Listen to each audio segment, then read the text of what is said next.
An old woodworker in a coastal village faces a choice that will define a generation. He's been asked to craft the main beam for a new temple on the hillside, the one that faces the open ocean, right in the path of every typhoon season. His apprentice assumes the answer is obvious: oak.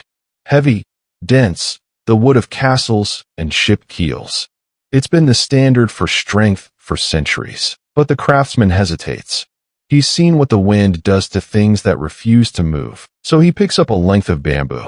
It's light, hollow, almost fragile in the hand. By conventional logic, it shouldn't stand a chance against a storm. And that's exactly the question worth sitting with. What does strength actually mean when the pressure is unpredictable? When it doesn't come from one direction, all at once, but shifts and howls and tests every joint? Pick your candidate now, oak or bamboo.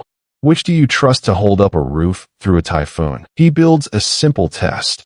Anchor each beam at both ends, then apply lateral force from the side, simulating the relentless push of a typhoon. The oak resists beautifully at first. Every pound of force is met with rigid defiance.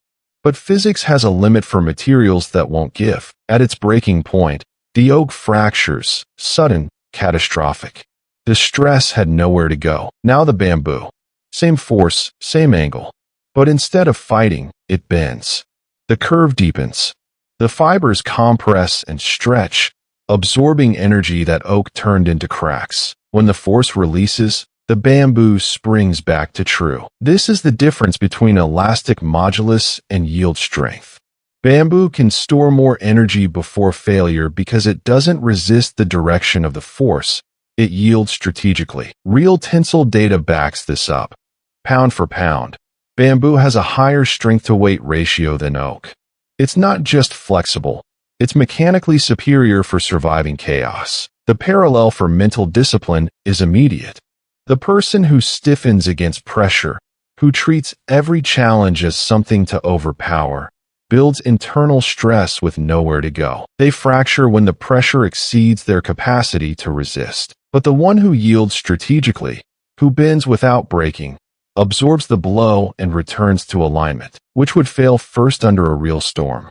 The oak we trust by instinct, or the bamboo we dismiss as weak. The craftsman makes his choice.